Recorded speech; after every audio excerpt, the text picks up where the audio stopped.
And we're live with our 156th episode of Absolute AppSec. I'm Ken Johnson at CK Tricky on Twitter and in real life. Joined by my co-host, Seth Law, at Seth Law on Twitter and in real life. Seth, say hi.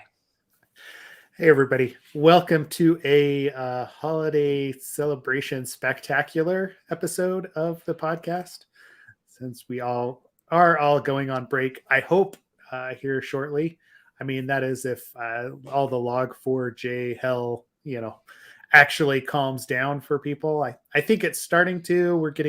Seems like people are getting control, but they keep updating. So condolences if you're still dealing with that. And welcome to the first quarter of 2022, I guess, right? Like I'm pretty sure that's not going away anytime soon now that we have everyone focused on it, at least for a little bit. As far as announcements go, though, I did want to pitch KernelCon again, Ken. I'll drop it in there. We are going to be presenting Practical Secure Code Review, aka Seth and Ken's Excellent Adventure in Secure Code Review, at KernelCon in it's the end of March. It was right? March 30th to April. Yes. Was March 30th like April 4th or something, or April 3rd or something? April like 2nd, yeah. I mean, our training is, I believe, the 29th and 30th, or 30th and 31st. Yep, it's 30th and 31st is we'll be given that training. But for those of you that are looking for an opportunity, actually, because we're attached to KernelCon, the pricing is pretty good, right, from an attendee perspective. And yeah, we're going to dive into it. We're going to be there on site in Omaha, like Ken was saying last week. Excited to get back out on the road and actually see people. It energizes us so much to actually teach in person. We've kind of forgotten about that and gotten away from it the last year and a half, but we're going to be back at it because it is so much fun to actually dig in. Like you saw, I miss that rush, that high exactly. that you get when it's over and you see that people they've implemented what you've taught them, and they always find stuff. It's like, oh, see, this works. You can find stuff really easily. Like, you just have to follow a process. Well, I mean, honestly, we just showed it, right? The Absolute AppSec After Dark episode with Laravel. The finding that we got out of that was all just secure code review, right? Like it's even stuff that people have been over, right? And now you can look for log4j in every Java app that's out there as well. It'd be pretty obvious if you can do that trace. So I love that. That's it. The worst phone we've seen in a long, long time happens to be a part of auditing, which I've given you such crap about for years about how boring it is. And then you're just like riding that. You'll be riding that high for a long time, for sure. I know. I'm all like, suckers. Oh, man. This is what I do, man. I just eat my words. That's all I do as I get older. I just keep eating my words. It's fine. Well, the fact that you like our opinions now are all documented too, and we've put them out, Yeah, that too. Via the podcast. I'm sure, we're going to eat our words for the next, 20 years, right? Oh, absolutely. It's all good because, we learn more. We do, we do better, right? That's the whole idea is, if we know better, we do better.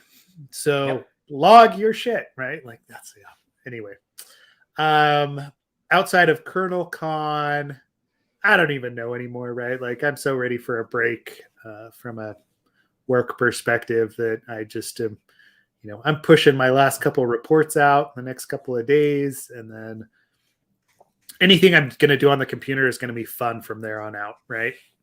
I don't know. What do you have planned, Ken?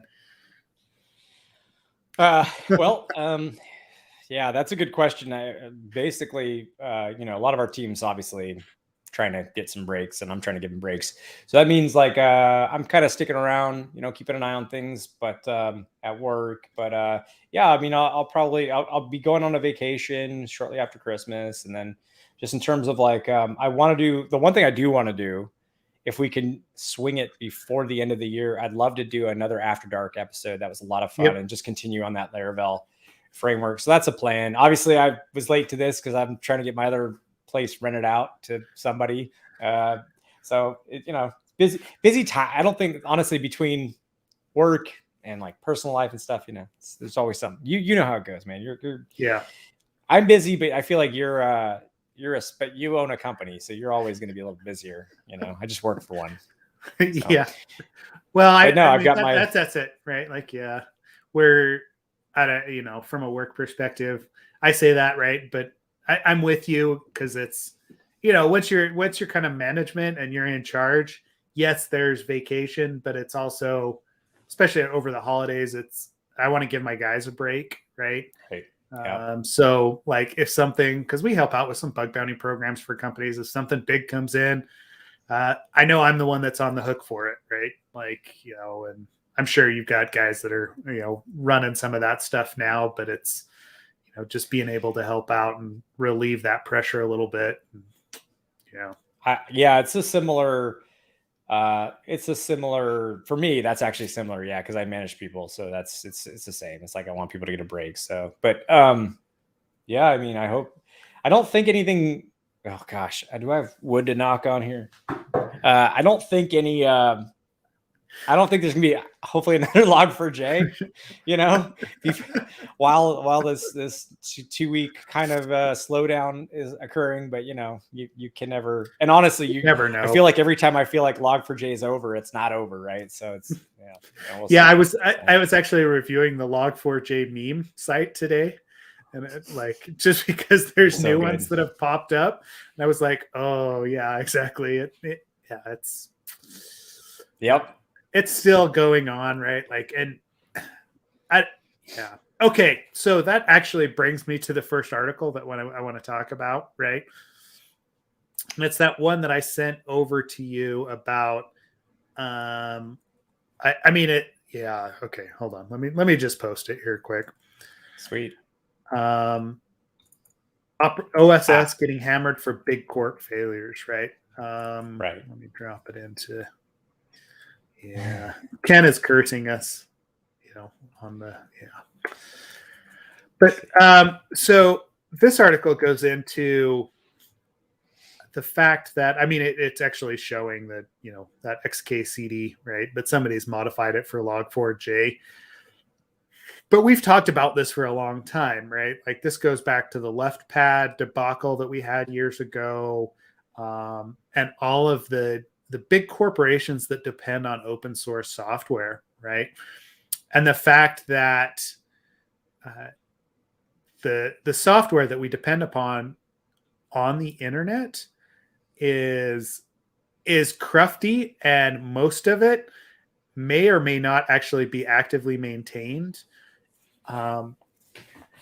And how, man, I'm having a hard time just spitting it out today, but the guys that actually depend on this, or that actually develop the software that we depend on, often are not paid as well as even security professionals that are looking at it after the fact, right?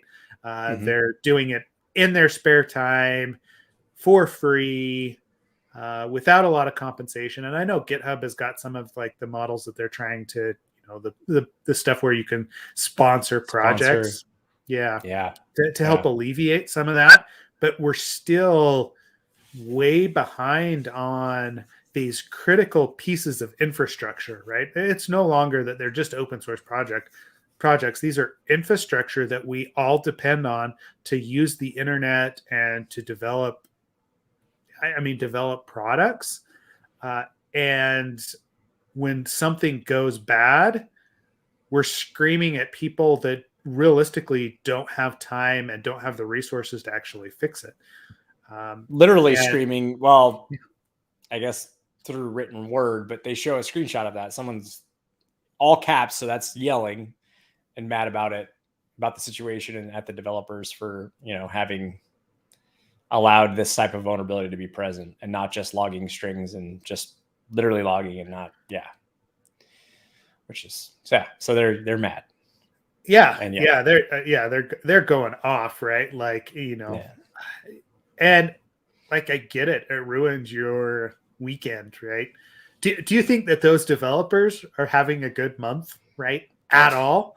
I know. I know. Yeah. It's, and that's the weird thing is like,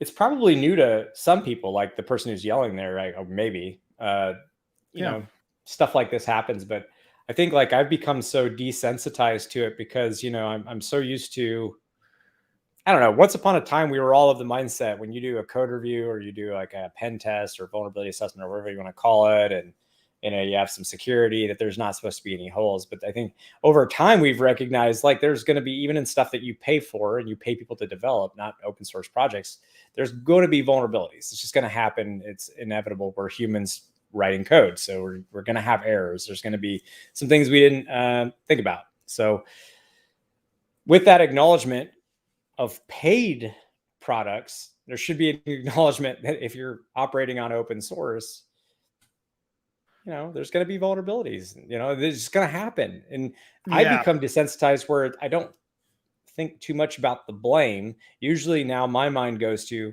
what are other ways this can be exploited? What would a variant of this look like throughout our, you know, elsewhere in our code base? We call that variant analysis, right? Trying to find other variants of the vuln that was discovered, doing a deep dive to make sure it's not exploited, making sure the fixes are sufficient and that there's no easy bypass. And those are the kind of the main activities that in my head now, no matter how bad it is or how late or how much nobody slept or how stressful it is, uh, through repetition, honestly, this is not that I don't get emotional or mad at anybody because they're just human beings doing the best they can. Yeah. And our job is to do the best that we can to protect everybody else. So it's sort of like, well, it happened, you know. Yes, there is time later to analyze how you could have prevented it. There's time later to look at your architecture and your entire code base and look at, you know, other places you could have made mistakes. There's a time to create a sprint board to fix the, you know, by impact, the things that you need to fix, that you've discovered. There's a time for all that, but it's not in the moment where, you know, you're doing a blame game. You're just trying to make sure that things are taken care of and Yeah. nobody's exploited it and your customers are okay. So, Yeah. Well, I mean, it's that's all like crisis management, right? Like right. that's your, you know, your response team, right? Like your incident response team, like blame does no good. And, you know, going off like that on, again, developers that are, you know, developing, putting together a library in their spare time, not getting paid to do it. And that didn't realize these unintended consequences. And like the big thing I take away from that rant actually is, oh, you just have to log the string. That's all it was. I'm like, man, do you even understand what system.out.println like actually looks like and the other dependencies that go into that? Because you may think that you could just develop one and then not realize that there's interpolated strings going on there, right? Like it's the fact that these guys are even still going at it and trying to fix it, man, just be thankful, right? Be thankful that there is a fix that's coming and that you're just not having to rip out all this code because that's your other option, right? Like realistically, that's it. And so Open source is a tough one, man. People, yeah, I get why people are upset, and I get that, but only to a certain degree. Because I think if you've just been experienced this enough, you know, like it's just you can't point fingers because inevitably that's going to come back to bite you later because you're going to have made a mistake too. It's the you know, it's the same thing as like when you're like, oh, that idiot driver did this thing, you know, they didn't, or you know, light turned green, they didn't go, and then you know, like what, 2 months later you're like, oh crap, this seat looks important. You're looking at your phone, and then you're the asshole, right? And that's it, and then you're just, you know, it's the same thing where like that person's messed up, but it's gonna come back to you if you shot too much and you get too aggressive. Just know, like, you know, that's going to come back. But I do think it's interesting that the idea that, you know, the internet does run on on open source. We saw with this how many services and how many providers were affected, just simply because that, like you said, if you dig deep enough and you look deep enough in all of the products that you use, it's built on open source. There's gonna be things discovered and it's gonna happen. that is actually just a case for like why you want to have, layered security. This is why you want to have, it's like, sometimes people will ask, I'll get into like a design consultation. I know you go through this too, or a threat model or something like that, where it's less about, or even during a code review, I'll give some recommendations and you'll see those recommendations. Somebody will see those recommendations and they'll come back and they'll say like, hey, I don't really think that that's really a priority or something that, we have this other stuff. And you're like, you always try to explain like, yeah, but if this falls down and that falls down, what I'm giving you is a roadmap to make yourself resilient against inevitable vulnerabilities that will be introduced. Yeah. Yep. And yeah, that's the approach that you should take. It shouldn't be like, well, if one thing goes wrong, like we don't have any plan, Yeah. Yeah. So I mean, you have to make a trade-off, an acknowledgement is all I'm trying to say.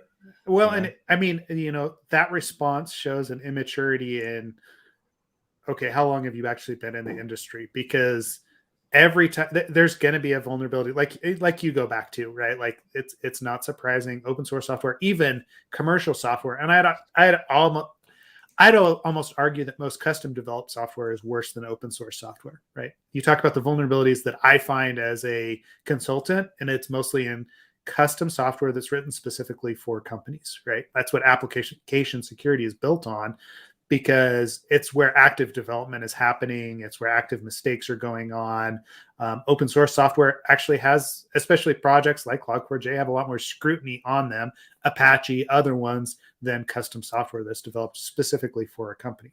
But aside from that, right, this shows a lack of, or it shows immaturity in realizing what you're dealing with and what your job actually is. It sucks when you have to stay up nights patching stuff, right? But you could say the same thing about the latest vulnerability for Microsoft Windows or for iOS or for, pick your platform that's out there, and everything has vulnerabilities in it. It just does. We just haven't discovered them all. When we discover them, guess what? It's going to be a fire drill. That's what you're signing up for by being in security, is the fire drill. The company knows that like you're going to try and prevent things, but when it comes down to it, your expertise, your ability to understand what the vulnerability is and patch it means that when these incidents happen, you're going to be on the hook to help fix it. If you don't like Absolutely. It, find something else, right? Like I don't have a lot of sympathy there, because we've all been through it, right? You've done it. We've done it. Like I did it like within the first 6 months of, being an administrator, right? Like in a developer helping run and build a website for iOmega all those years ago because of SQL injection, right? Yeah. And guess what? It hasn't changed. The industry is cyclical. You're going to run into it again and again and again. If you don't expect that and you don't want it, there's other things that you can do. All right, I have a surprise for you. No. Ah! Crap. I better shut up now. So let's talk about software bill of materials, because that's where I want to go with this. Yes, let's talk about that. Stefan, and welcome, a very special episode and character on our podcast today. Welcome, Stefan Edwards. Seth did not know this was going to happen. Yeah. This is very impromptu. I think I might have said something to Stefan last week, but I couldn't remember. And I'm like, maybe we should just have Stefan join. He's got thoughts and opinions on all of this. And thank you for joining. Thanks for hopping on, man. I appreciate it. I mean, we deal with this sort of stuff both adversarially in Red Team, obviously, but now with Log4j, we've been spending a lot of time thinking about it too, so. We should also, for those that, real briefly, and you can add to this, Stefan, feel free, but Stefan Edwards we both work together at GitHub. Stefan leads the Red Team there. So if you're newer to the podcast and haven't seen him, he's a good friend. He's a regular, he's also the guy I have to Google everything that he says. So get prepared to get your Google. Yeah. Fire that Google up. Yeah. Or Bing. whatever, you know. Hey, wait, You do that sort of you've got to thing. promote. Wait. I didn't hear the Duck, duck, go. opinions. Duck, duck, go. Oh yeah, the opinions of Stefan and I do not represent our employer. I just want to put that out. But we do have, yes. Especially mine. Mine definitely don't. Anyways, with all that, if you want to add to it, Stefan, but yeah, Stefan's done crazy cool stuff. Worked at Trail of Bits. We worked all together at a consultancy that used to exist, or maybe it still does. I can't remember. Anyways, yeah, Stefan, if you wanted to. I mean, I think the thing that bothers me the most is that we have all this like infrastructure as code sorts of cruft floating around for S-bombs specifically. That's what I was jumping in on here. For S-bombs, or software bill of materials, it's so annoying that we literally have definitional, like denotational items in our repositories that define our infrastructure, that define our interconnections, that define the software that we consume, the entire health of our ecosystem. We have code that interacts with all this sort of stuff, and then we literally do nothing with it. Like there's no software that's like in the entire panoply of crap that you're using. There's something here that is a misconfiguration, a problem, etc. It's like we're barely at the point where we can alert when our Docker file has root as a user. I mean, it's like it's pretty bad when you think about it. We have all this stuff out there. It's like coding in C in the late 80s and not realizing that like PC lint is available or something. And that's literally the only tool. It's not good, but it's the only tool available. That was like PC lint 1.0 in case PC lint is listening and wants to get upset about it. I mean, it's like a very, very long time ago. We're at that phase where there's linters. There's like a pile of stuff you can use, but it's not great at all. Well, tool limitations for sure. Yeah, I mean, it's partially tool of limitations, but I mean, this is honestly where I wanted to go today, is because as I've been thinking about Log4j, like, as a consultant, as someone that, hey, I've advised a couple of people and I've been watching this process happen, but the big problem is that people just don't know. I mean, not necessarily just like, hey, are they using Log4j? The question is, are we even using Java anywhere, right? Like it's, like just a simple, like, what is the framework? What is the language that's being used? Like what are we actually built on? And, we've got all of these definitions, to your point, Stefan, about like, hey, we know what a bill of materials should look like. We have solved this problem from a thinking perspective, but not from an actual implementation perspective, and we don't require it. I don't know. I don't know how to get around that, right? Like, as a consultant, I'm coming into a company and I'm going to do an assessment or a secure code review. Like, if I asked for a software bill of materials, I would probably get laughed out. Right? Like, they don't have it. Like, there's no, like, I've never run into one. I mean, have you? Like, either of you, right? Have you ever run into an actual software bill of materials when you're looking at a code base? In government. In government, okay, yeah. In government, yeah. And the only reason why we ran into one was this project had like an actual requirement for it, and usually you see those sorts of things when it's when it's of certain safety criticalities and whatnot. That's usually when you start to see software bill of materials. And this came out of a team that had like switched from doing aircraft, like avionics software, to doing like finance applications, so they didn't lose their jobs. And so they literally had a document that listed every single library, where and what version. It was horribly out of date by the time we got it, but like we knew exactly like every single system executable that they relied upon having anywhere in their application. So that was my one concern, is just like maintainability over time. Just keeping and also like, man, I've seen graphs of like dependencies and they're just bananas. There's no making sense of it. It's pretty, it's cool looking, it's more for effect than anything else. But I've seen those crazy, like, I forget the name of the types of charts where they just splinter out. They just go everywhere. And it's like, how useful is that really? I don't know, Yeah. Well, and okay, I'm not sure how pointed I want to make this question, but you guys happen to run a rather large package repository now, right? Like, is that could that be? something? Yeah, exactly. But like, what is your thinking on as far as, and like you don't have to answer this whatsoever, right? Like, but how does software bill of materials play into the package management world? Because those dependencies are somewhat critical to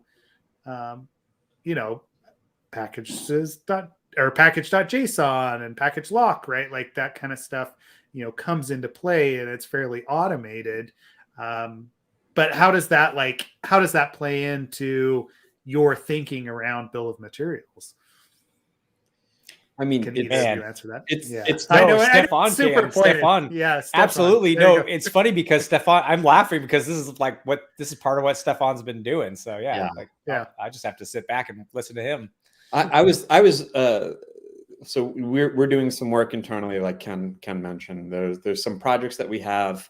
We're starting across package ecosystems just to see what our own software consumption looks like. And it's definitely interesting because when you look across, like the thing that was surprising to me was looking across the ecosystem for typos or edit distances. So you look across the ecosystem, and I'm not talking about GitHub's usage here. I'm just talking about what I see when I download all NPM packages and walk them.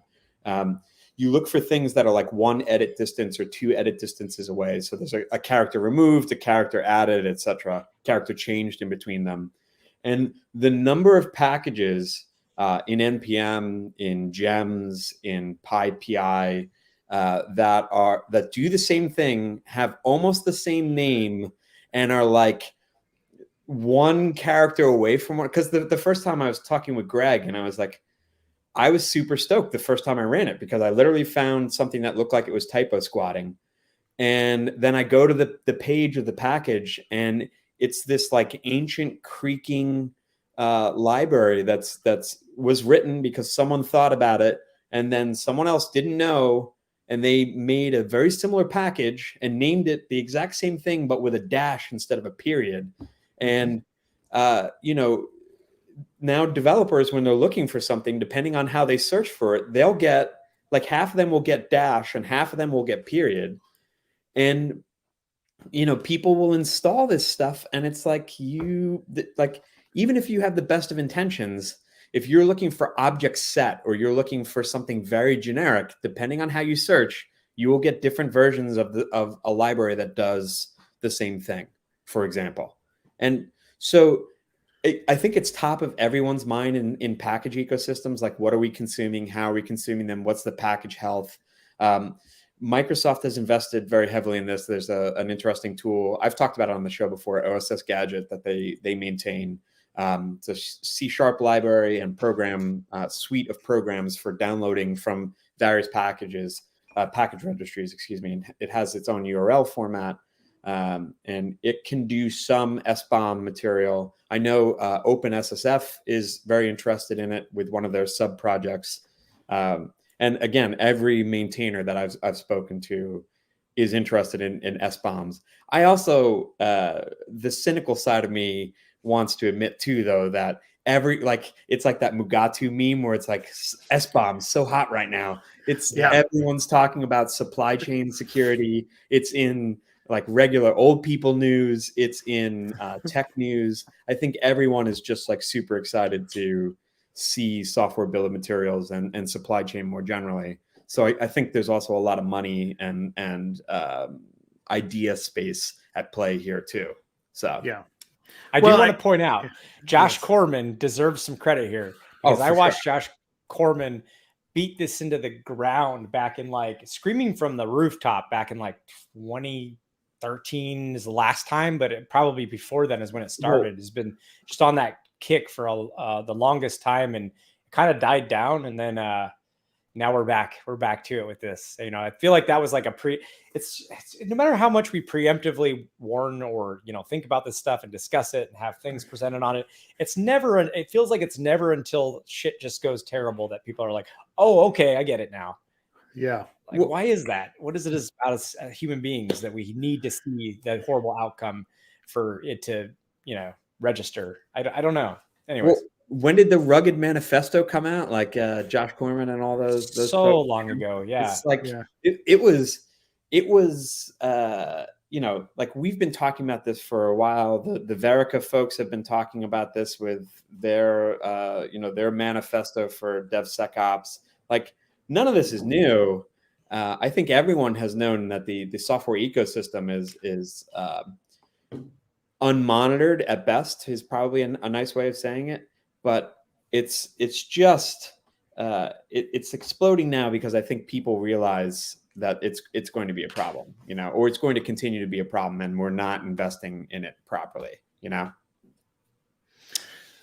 Yeah, I mean, so, and this is just it, because you know, for me getting shit about, like, you know, Crocs and socks stuff, like the basics of software development and application security, right? Like it pops up, and it's where like these large vulnerabilities and exploits actually come from, because we're so dependent on that.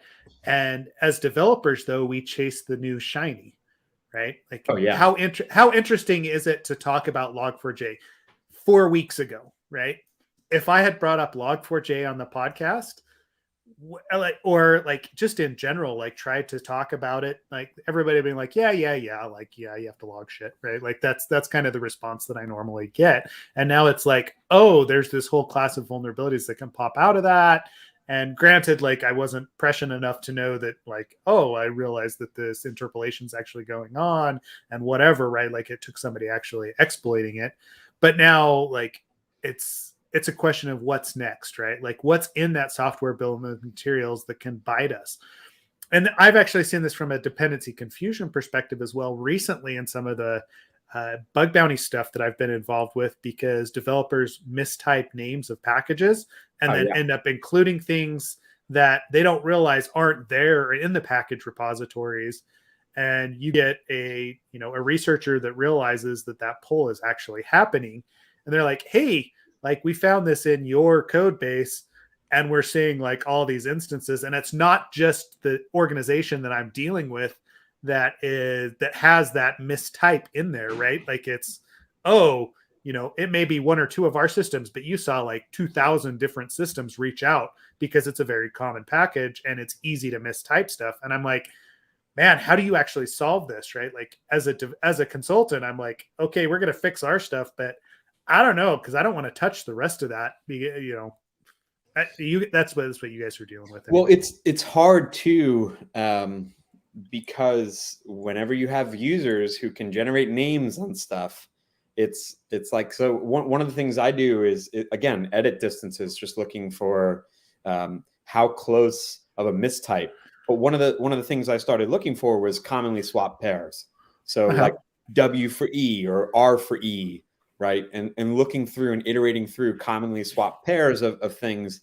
And there were quite a few hits that were malicious, right? They were actively attempting to exploit typos. NPM had taken most of them down. We cleaned up the rest of them. But then there was a huge number of them that were like, oh, no, this is my private fork of X. And it was like, you can't even tell when someone is actively doing something good about it. And the problem we've run into is again, people can name things whatever they want to. Naming's not, it's like one of the hardest things in computer science, right? And so people name stuff, all sorts of, you know, ridiculous names for libraries, and you end up with things that are typo squatted that aren't actually a problem at all right now. Right now. Yeah. So, until you've got some dependencies on it, and so it's hard, like thinking about all of this, right? Like as long as we all have been in the industry now and not being a nihilist about it, right? Like, because it does feel like this cyclical nature of, oh crap, right? Here's the latest. We should have a way to actually get around this. But yeah, how does that actually, like, how do you actually go about it, and how do you keep your cool, right? And keep engaged, right? That's the question that I have. Yeah, I just don't know anymore, right? Like, it's just like it feels like a never-ending problem. Like, we solve a little bit here, and then it pops up again over there. Where do you go with that, right? Like, do we just pass it on to the next generation because it got passed on to us? Well, I do think paved paths. Also, to answer I can't speak today. Leisure Suit Larry's question. There's actually a standard from OpenSSF called SBDX, apparently.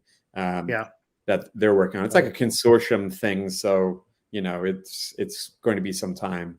But I honestly think it's got to be paved paths. Like, if you are doing X, you must use our blessed version of X. This is also, I mean, the three of us have all written recommendations to clients before that were like, oh, you're consuming large swaths of the open ecosystem. Like, you need to set up your own registry and pull only from there with versions that you've approved and pinned to. So yeah, it's just one more step. Like, you have a set of libraries that you're good for. And when people need to do something outside, instead of questioning them and say, why aren't you doing something else? You can say, okay, let's talk about it and come up with new standards for it. There's no such thing as a free lunch. There's no golden road to security. Like, unfortunately, someone somewhere has to do something and approve a library for being good at what people want it to do, and avoid a lot of the confusion. Like you said, Seth, people will just look for something, install a library, and it's like, whoops. I mean, for goodness sakes, that was the dash in NPM that was going on. There's like 700,000 downloads, or it's probably more now, of because NPM install does not accept dashes for arguments. And so this person added a package named dash. And so people add it as a typo all the time. And now there's, hundreds of thousands of downloads for it, Yeah. Yep. Yeah. I don't know. Like, this is that we always go back to this trade-off between development or ease of use and security, right? Like, usability versus security. And it's on the development side as well. Because I've been in organizations where we've approved all those packages. We've had the, internal package managers set up, and anything that was loaded in there had to be approved by security. And the developers hated it, right? Yeah. Because they didn't have the flexibility to just go out and try stuff.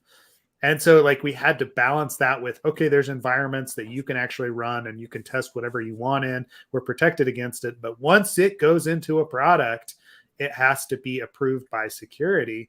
And they still hated it, right? Because we only, there was no getting around it. But it was like, it was a financial institution. It was easier to actually implement some of that, as opposed to a startup where the developers are just installing everything willy-nilly and no one knows what's actually in the product. I almost think you have to be more diligent as a startup than you do as a financial institution in some ways. Not because the risks are greater or anything there. It's just that, it's so easy to set yourself down the road to having to support 17 different languages because, a developer thought they were cool for a specific project. And now what it was once up and coming software is now legacy maintenance software that runs some critical portion of your business. And you have no one on staff that knows, Scala.js with the specific, Scalatra framework that you're using. I love the grimace on both of your faces. Yeah. Laughter, grimace, yeah, whatever. But it's one of those things where like you do have to sort of be diligent about what you're putting into your ecosystem, and SBOMs and supply chain awareness is really helpful for that sort of stuff, Yeah. Don't do this. Don't fork a library and then don't maintain. That's what I've seen people do is they fork a library, feel like it's vetted, maybe add something or just subtract something they want from it, and then it just sits there. No security patches, no updates, nothing. Just sits there, and that leads. Actually, Seth, I think Wait, that's wrong. Right. Yeah. No, but that's another solution people have used, and it's also wrong. Yeah. Unless you can maintain those libraries, but usually they just sit there and collect dust. That was the big problem with Go when it first came out, before Go mod, or what became Go mod, was accepted. It was awful, like trying to, and it also encourages developers to further diverge from master or from main, because it's so easy to modify something. It's like, let me just add that helper in there. It'll be easy. And I've seen so many Go code bases, obviously prior to mod being added, that were just like, we can't upgrade. We've made way too many modifications to it, and we can't match upstream anymore. We're out of sync. Yeah. Yep. So also there's a critical in there. So we'll try to backport the fix. We totally got it this time. Yeah. We'll be able to push it in. It's not a problem. Yeah, I don't know, but so what is your suggestion, right? Like, okay, you walk into a startup.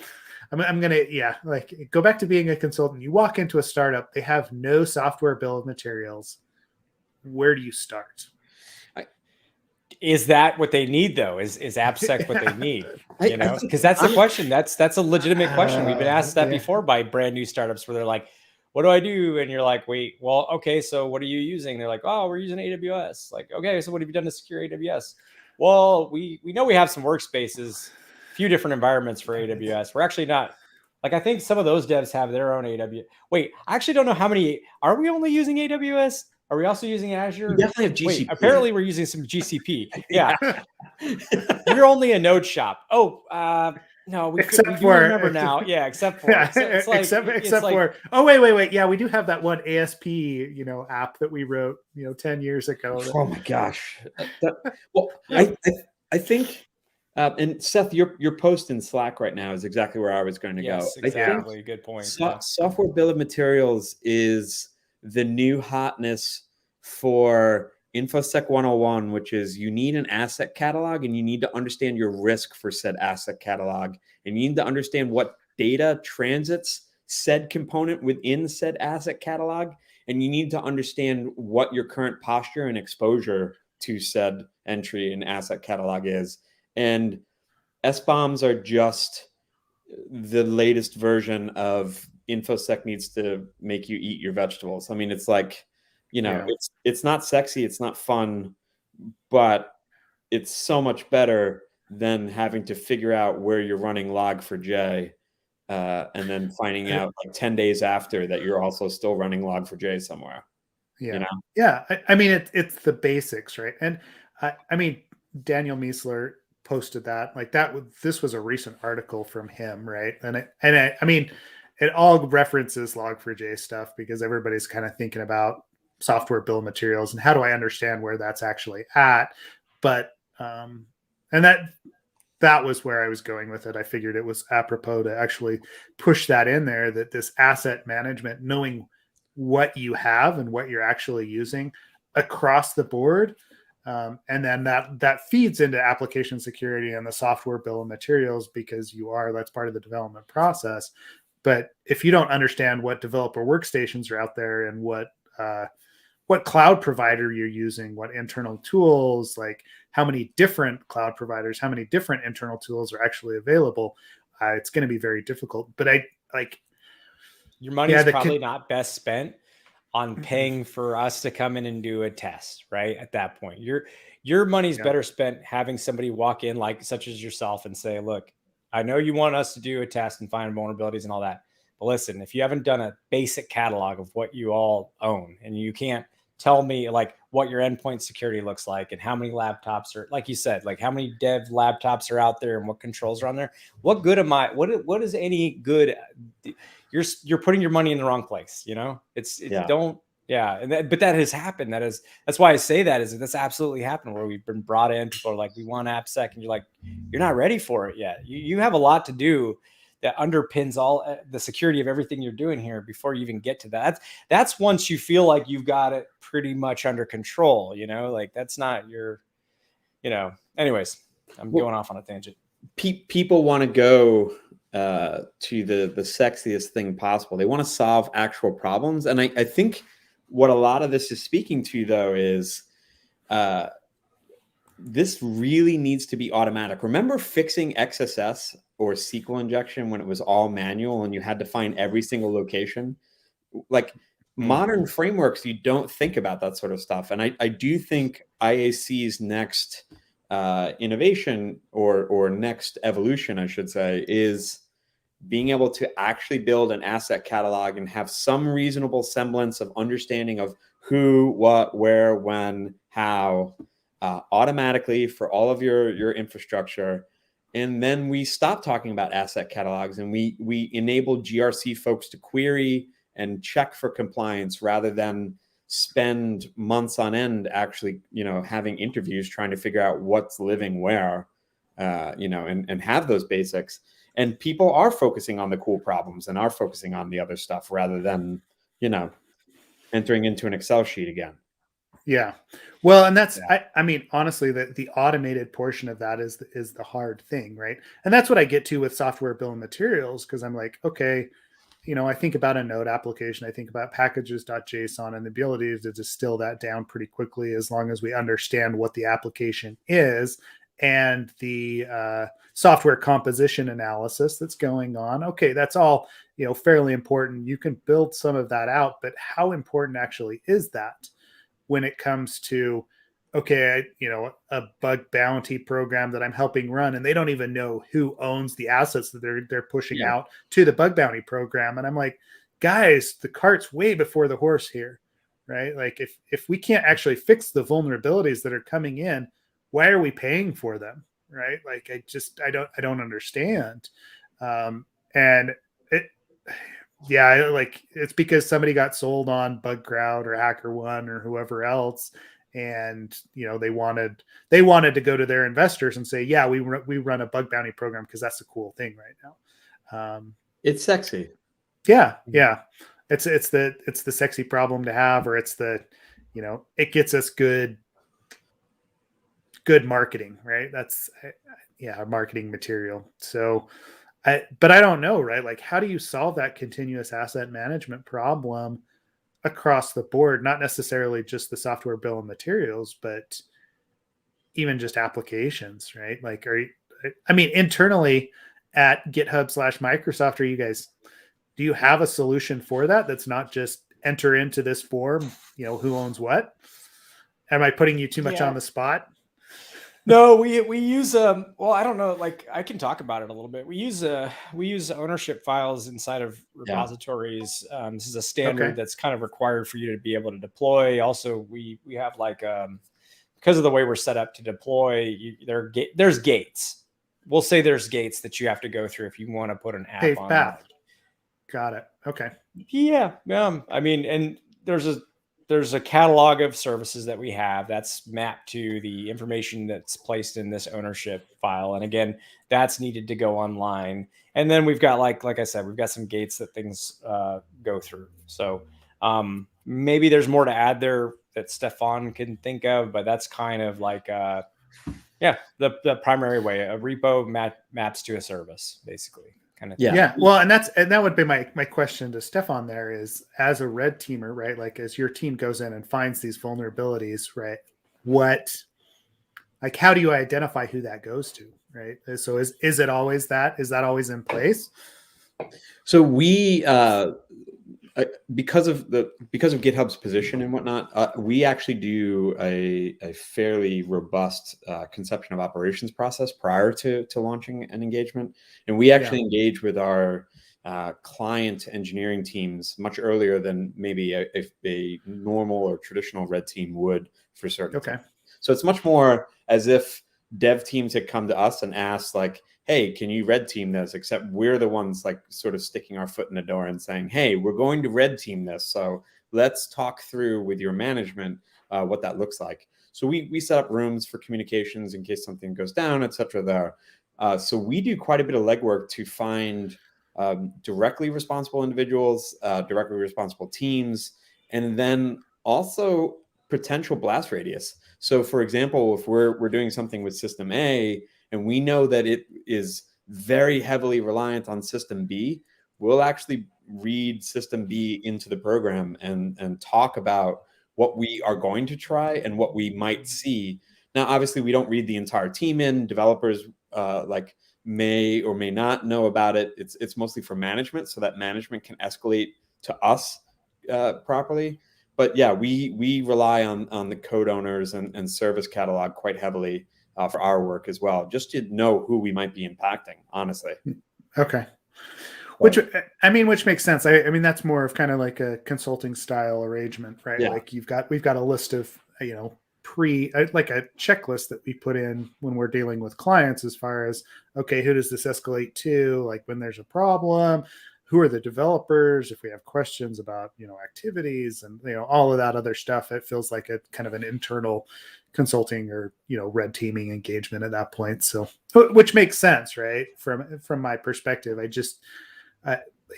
it's those other advisements that I run into, those corporations where they're asking for help outside of the kind of the assessment, the red team engagements, where I know they struggle, and I see it when, just talking to people at like local OWASP chapter that just have no idea. They've been hired to be the AppSec guy, and there's 200 developers and they have no idea what software is running besides the main application, and then wonder why they can't get anything done. So it's unfortunate, but you need InfoSec basics before you can, like, for example, very often people want to get bug bounties going, get vulnerabilities going, start poning applications, all this fun stuff.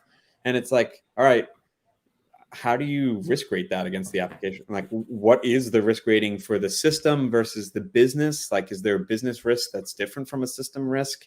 And when you're in a less mature organization, those are things you're going to have to very quickly stand up and process through before you can do all the fun stuff of breaking. I mean, when I was consulting, most of the time it would be like, hey, do you have a risk rating? And do you have an asset catalog that we can use? And very often it's like, no. And then it says, okay, do you have an engineering prioritization? And they might say no. And so it's like, okay, we're literally going to enter findings, which are things you need to do now, and observations, which are things you need to keep under consideration for later. And that's it.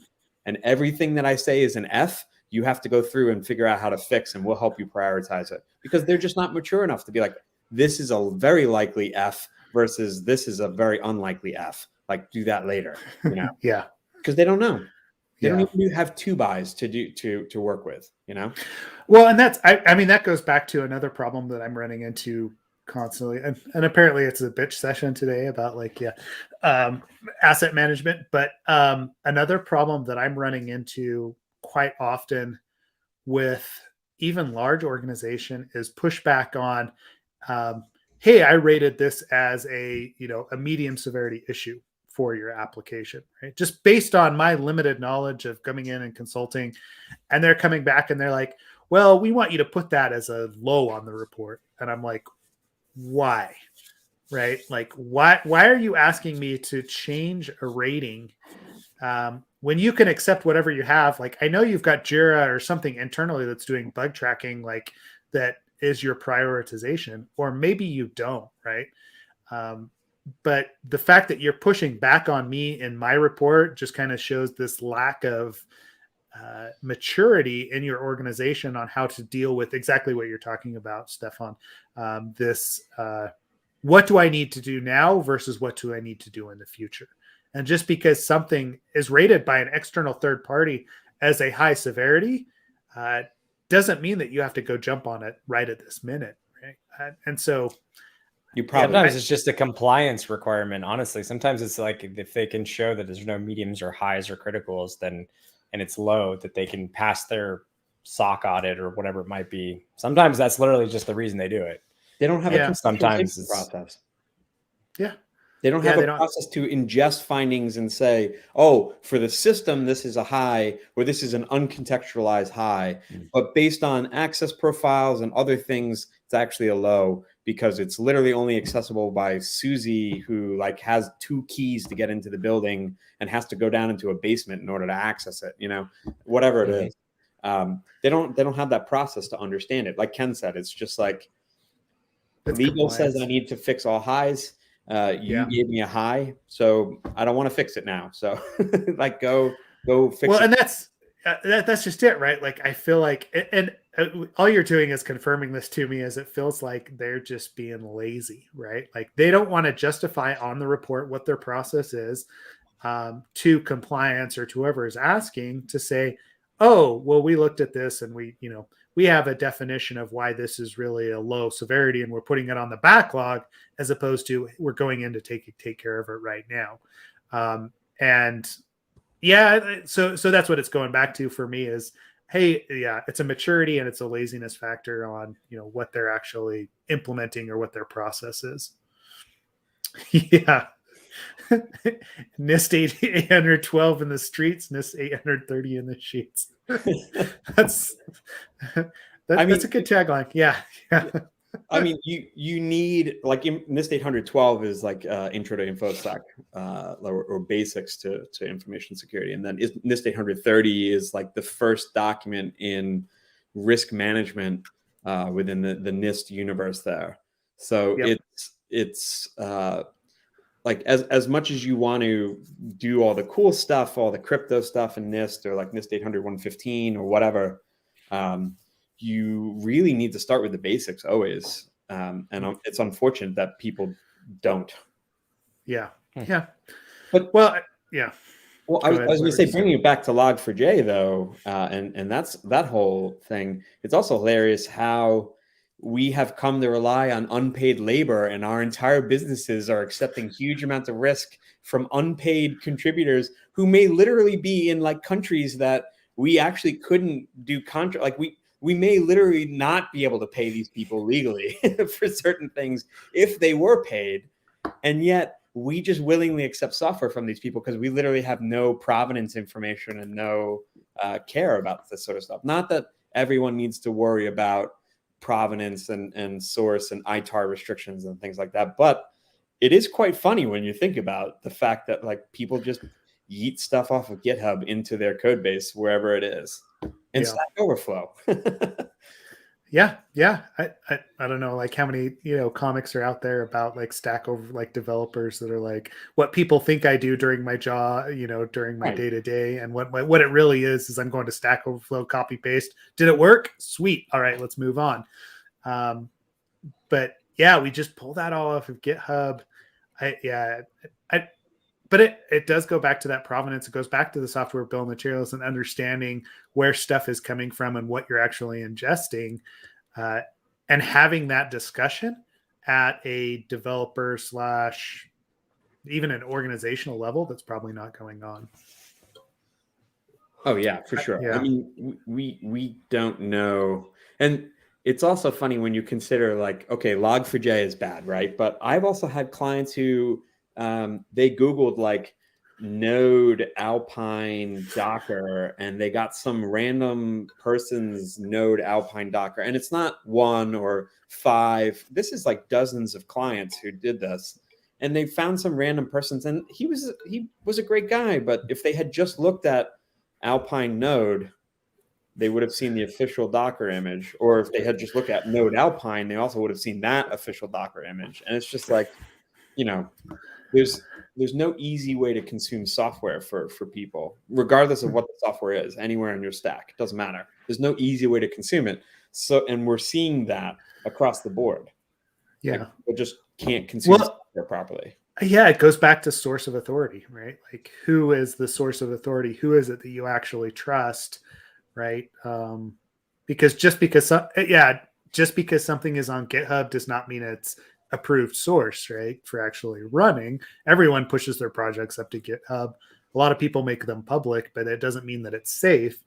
And that goes for like exactly what you're saying. Like you Google something, the Stack Overflow answer that pops up may not be the one that you necessarily need, but it may work, right? I don't know. I like it. It's just a hard problem to solve. I know we're not going to be able to solve it today on the podcast, but like it's interesting to think through and talk about, I guess. Right? I don't know. One of the other things Michael Scavetta and folks at Microsoft are actually looking into is what, like an OSS health scorecard, which is like, how healthy is the source code is it moribund? Like, has no one literally committed to this thing for 17 years and you're still using it and it has multiple open issues? Or is it like a mature product that has 2 to 3 issues a year? They're usually solved relatively quickly, but there's not a lot of churn on the software versus something that's like hyper new, tons of churn, tons of activity, very difficult to keep up with. That's something that I think a lot of people are interested in. And we talked about OSS gadgets, so I just posted the link to OSS Health. But there's all sorts of things that people need to start reviewing in their consumption of software. Just like you would check your consumption of food, or you would check your consumption of anything. Software consumption, software ecology is a big thing that we need to start thinking about responsibly as well. Yeah. Yep. Well, and it's interesting that that's what you bring up. As I was like at some of the financials that I've been at, where we were doing approval of open source software and library inclusion, that was one of the things that we looked at, is how active is the project? When was the last commit? Like, how many vulnerabilities have come out of this software package in the last 10 years, if it's been around for that long, right? It was trying to gauge that health, and having a utility to do that makes things a lot easier. And even pushing it into some sort of static analysis tool just to get an idea of what's actually there, even though they weren't super mature at the time. There's a lot of interesting use cases and interesting indicators that you can pull out just from some of those automated tools, and just from the issues that surround it, right? Like where it's actually hosted. I mean, if you're finding something that was only on Google Code, like, all right, there's probably some like non-maintenance that's going on there. So anyway. Hey, what's wrong with Google Code? Some of the best stuff to download and run. It's been a while since anyone's been using Google Code, I think, but yeah. Well, I don't know. Yeah. It's a hard problem to solve, but I do think by being more conscious about what we're consuming, we can. Now, that has worked swimmingly for environmental issues and health issues, so I'm sure it will work swimmingly for software issues too. Yeah. Just be more conscious of where you're including software from. I'm sure it'll be fine. But I do think that balancing act is at least being looked at. Like teams like Microsoft is looking at, how do we process this? I know Sneak is looking at that sort of thing. Like what's the health? OWASP has some tools in that space. It's at least as unfortunate as it is, disaster is the mother of invention, and people are at least working on it now. And I'm sure Log4j will have a very active commit history for like the next 6 to 12 months. I'm sure people will be all over that thing. Yeah, yep. You need to be able to check the health of your application, but then also tie that back to the health of services that your application connects to. And that's I think an interesting intersection, is like, yeah, we've done everything and our health looks pretty good in our app, but we're using services that and they're hosted by a paid provider, but they're using, like we saw, like certain elastic somethings in the cloud. There's concerns there. There's lots of, if you look at the Log4j thing, look at just all of the Apache products that were affected and impacted. And you're like, well, you need to have like an intersection of your health and then the services your app connects to. Like you'd almost need to know what their health looks like as well, to say if like the services your app are using are riskier because they're built and underpinned, what they're built how they're built is sitting on top of, potentially outdated or unmaintained libraries. So it's like a whole and that gets more and more complex, as we build these service-oriented architectures and microservices. I say that somewhat begrudgingly. Yeah, I don't know, man. It's a difficult when you start doing the mapping of what that catalog would need to look like. It feels a little onerous, is what I'd say. It's funny. I've been using Reason and OCaml quite a bit more heavily lately, and that ecosystem tends towards like one solution very quickly wins out. It's obviously a smaller ecosystem, a small number of developers, but one of the things that I've noticed about that is like if I look for OCaml base 64, like I was looking earlier, there's one. And everyone has their eyes on it and everyone's using it. And whenever it breaks or does something funky or doesn't work in a specific environment, it's fixed. And I do think some of this also speaks to we need to get better about plugging together our software, yes, but also language ecosystems need to be a little bit more opinionated about this. Remember when Python came onto the scene? It's been out for a long time, but when it started to come out and people from Perl were like, what do you mean there's only one way to do things? That's garbage. I want 17 ways of doing everything. But it was quite nice to go into a Python code base and be like, from Sun AU, import whatever you were doing, and you got all the audio stuff that you need to work with. Or from JSON, import, whatever, loads and dumps. And that's it. You just worry about the one interface. And I do think we need much more opinionated, much less like, I don't know, completely loosey-goosey environments to work with to help with a lot of these problems too. So to clarify, one thing to do for most problems, it would be a lot easier than like, I have to figure out how to do this problem. So, well. And that actually brings up a concept when you're just talking about that, is like languages having explicit, like things that are included and imported that are, it's not the entire library's contents. It's like just a subset of functions, and it'd be easier to figure out if you're vulnerable if you know that it's like XYZ functions of this library that are affected, and your app only uses that small subset. Yeah, that would be super. Actually, I've never thought about that. Like I've always just assumed you're using the library, got to upgrade for the patch. But when you're doing this sort of like incident response dance, that's pretty helpful to know like exactly. I don't know. It's just a concept there that's interesting. I think the only problem you run into is two things, right? You have gadgets, which might allow access to library functions that you didn't expect. So that's always fun. And then you have Rice's theorem, like core laws of computer science and programming languages don't allow you to always figure out if something is actually used in a code base. So that is, you and I can't speak to it, but could speak to it if we could speak to it. I don't know how to say it any other way. Just read Rice's theorem. Yes, there you go. Read Rice's theorem. Yes.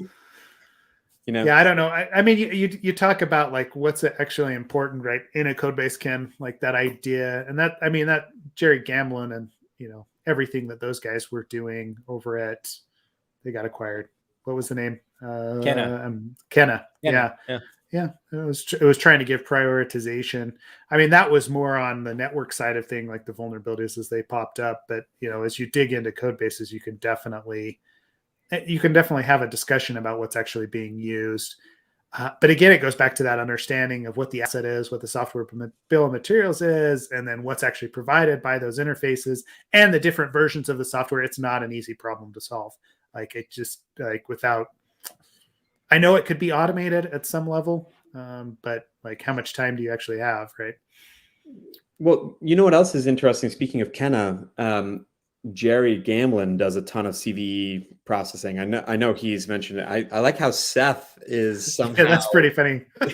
I got interposed onto Ken.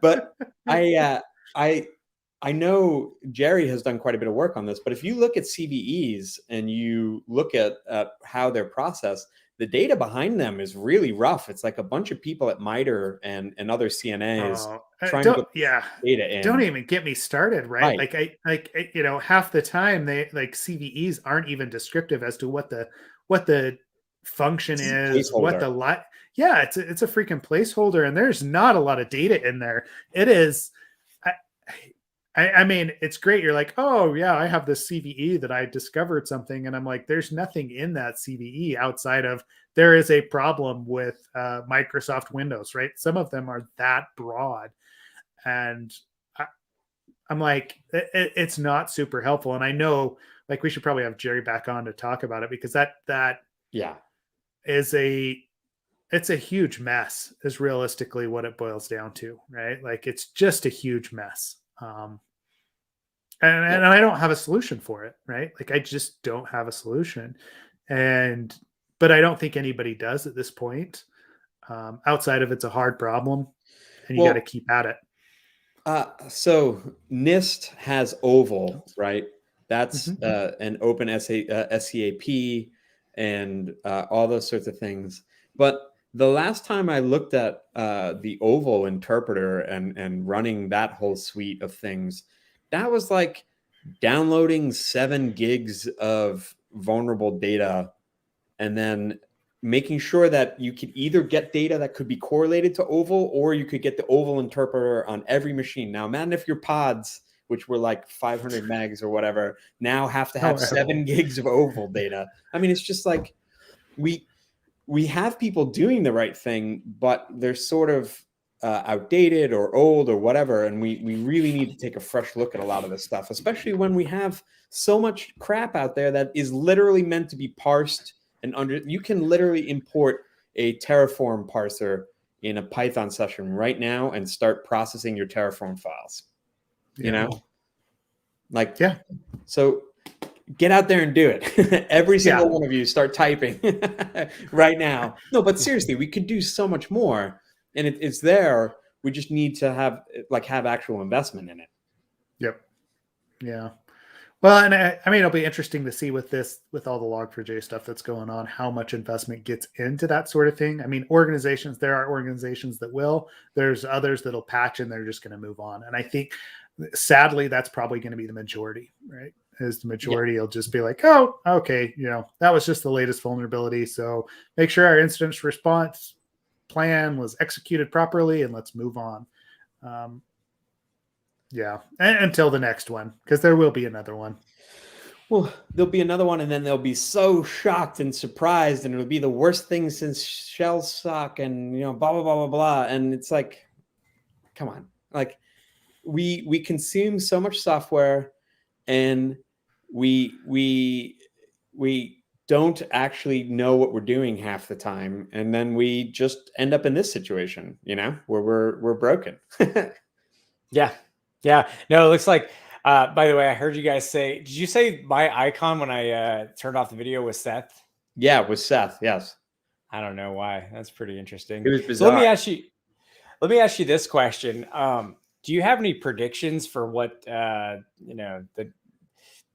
next year might bring, security wise? I think we're going to continue to see. So in the blockchain space, obviously I don't really work in that space anymore, but in the blockchain space, we started to see a lot of these supply chain attacks previously, right?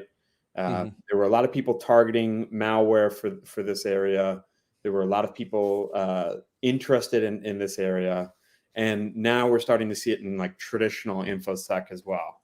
I think we're going to see an uptick in actors using these sorts of things. I think we're going to see an uptick in actors targeting MSSPs, right? Because again, this is still the weakest link for most organizations. You target who you're outsourcing stuff to. You target what you're consuming. You're going to target an organization based on stuff they post on their GitHubs, right? And I think we'll just see more and more supply chain stuff for a while. If you look at the threat actor landscape, most of them are packaging up known sets of TTPs that they have, and they just replay them over and over again whether those are human-focused TTPs or technical TTPs or whatever they are, folks will continue to do that. And I think we'll just see supply chain continue to be, I could see at some point a backlash against this, like, which is going to be worse in some ways, right?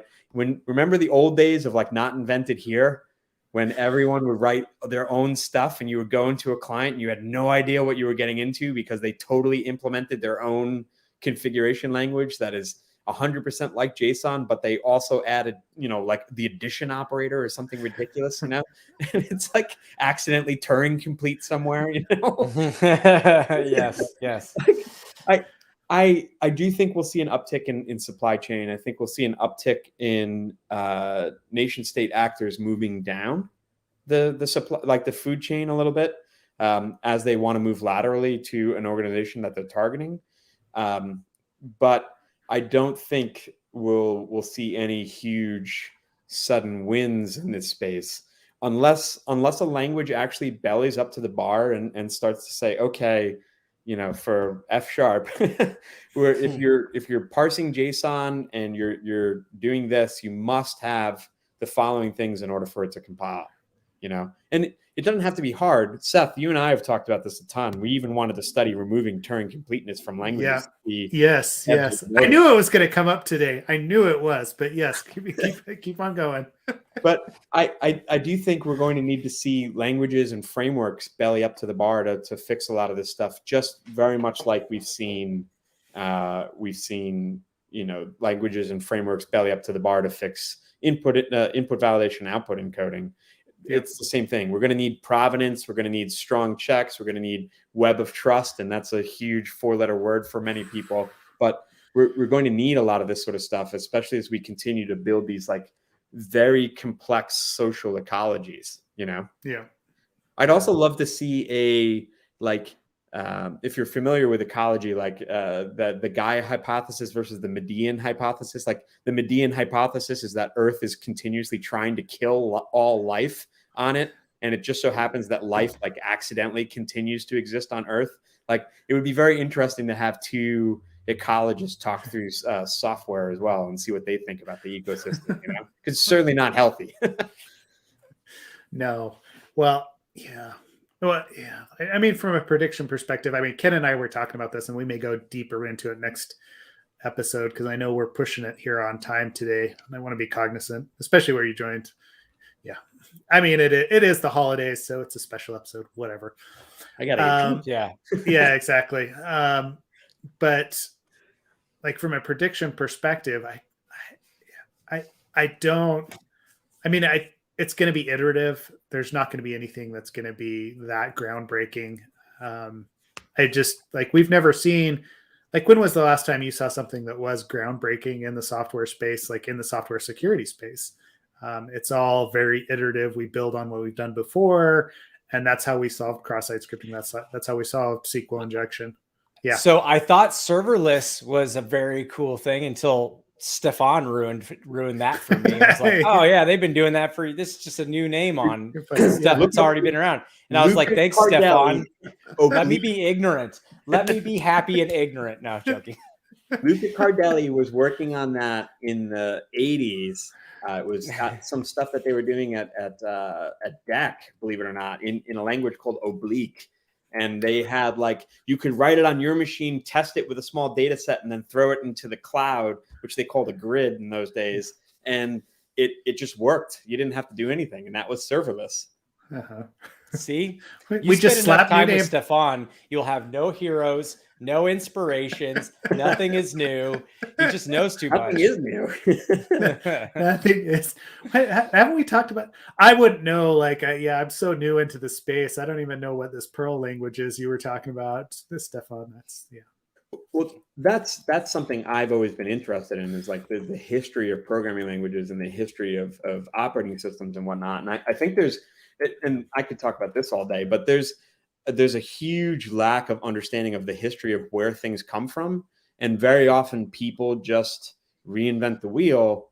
And I think it's fine to reinvent the wheel, right? We need to do new stuff. But when you're reinventing the wheel from ignorance because you didn't know what was out there, that's a very different perspective than I'm reinventing the wheel because I have studied what came before and realized what the weak points or the shortcomings of that were. Yeah. Yeah, it's a very valid point. That's a very valid point. One is trying to improve where the thing broke down before, and the other is just assuming nobody else had that idea before, and that's capricious, we'll say.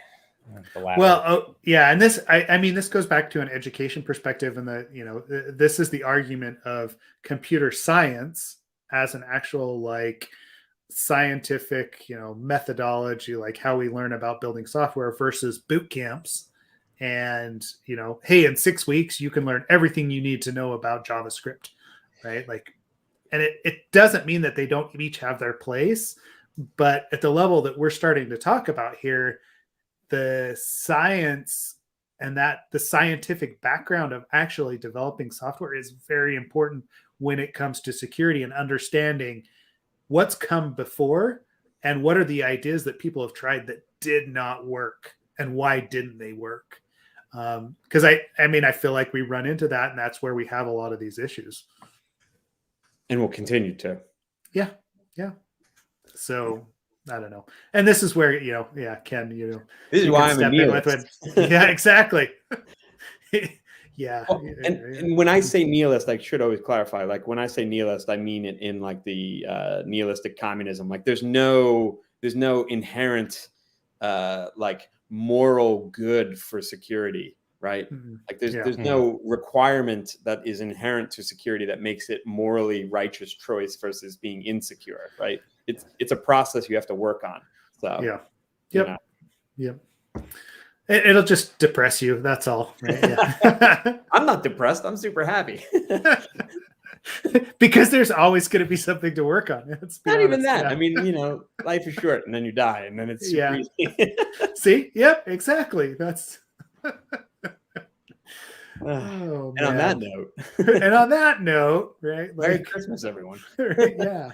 Happy holidays, Merry Christmas, whatever you want to say. But let's see, you pop some. Oh yeah, you've got oblique in there. You should probably pop up some of those into the into the stream. And I think to Larry's point there too, you can build. I think learning the basics is interesting, and I do think starting out is very interesting. But I think the problem is we very often in computer science and computers in general, rather than focusing on our problem domain, I want to build websites for businesses. I want to build things like that. We very often are like, I want to build websites for businesses.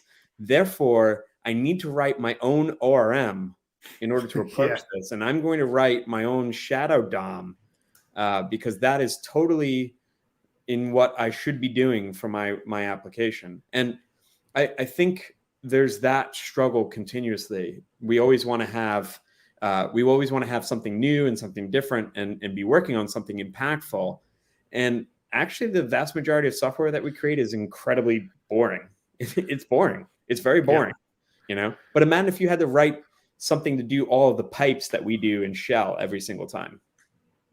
Yeah, it would. It's so difficult. I mean, we're building on top of. Yeah, and this was. I mean, again, it goes back to this whole education space is what I keep going back to is computer scientists, the software that we build, the problems that I studied, in college, and like from that perspective, aren't the same problems that a business is trying to solve and a business is trying to put a product out. And there is there's research institutions, there's definitely language development that's going on at specific businesses, but it's very rare to run into that, especially coming out of college and coming out of a degree program where you are studying the theoretical pinnings of, what does, computer science actually look like? How is code implemented in Silicon? How does it understand? What are gates? What are, everything that goes into that super low level is not a concern to, hey, I want to sell my, doodad on Amazon. It's just not, right? Like it, that it's a different problem that you're trying to solve, and understanding that and teaching people what they have to be concerned about and what they should be using. It doesn't always line up, I guess is what I'm trying to say. Yep. But But anyway, right? Like I can literally talk about this all day. I know. Yeah, I like. At some point, it's just becoming a bitch session. So, anyway, okay. So next time, Ken, we're gonna. That's basically all Stefan and I do, anyways, when we talk. So don't worry. But anyways, yeah. Next time, let's talk. We're gonna have predictions for. I don't know if we're going to try and do a year in review. We can look back on episodes. There's been a lot that's happened this last year in the space. Here's the year in review. This is fine emoji. That's it. Yeah. How much of that is the last 2 weeks talking versus what actually happened? Yeah, whatever. That's true. That's probably true. But upcoming like future predictions, right? Like, I don't know, like if we can go out there on a limb as far as anything's concerned. Right, because I don't know right now. Like I haven't put a lot of thought into it outside of the fact that it will be iterative. Like Stefan, like you're saying, we'll see what happens, right? But we'll talk more about that next week for sure. Anything else? Any last minute thoughts, Stefan? And then we'll go ahead and close this out this time. Actually. I may not be around for next Tuesday, so I may have to lean on y'all. Yeah. Because I don't know how calendars work. So hold on, let me look. What day is next Tuesday? I think I won't be around. Hold on. I think you're off based on work calendar, Ken. I am. I will not be able to make that, so we might have to move it around or do something. Yeah. Well, we'll figure it out. Figure it out because I think. Yeah, because we may just do a late night episode anyway, and we'll just loop things in, right? Like an After Dark episode and do some more code review and loop in some predictions. Or we'll just come up with a list and just post it out there and say, suck it, right? Like, I don't know. This is everyone who I didn't like in 2021. That probably wouldn't be the best thing to do, but yeah, sure. Like, so let's go with that. My list would be super short. Yeah. Sweet. Cool. Well, Stefan, thanks for joining. Thank you. Thank you for having me, gentlemen. Good surprise on my end. So appreciate it. Thank you, Stefan. Yeah. Thanks for talking it through. We will, just watch out for new episodes and what we're going to be doing next. We will post it in both Slack and via Twitter when things are going on. But otherwise, we appreciate everybody's interaction and joining us today. So, thanks, everybody. Thank you.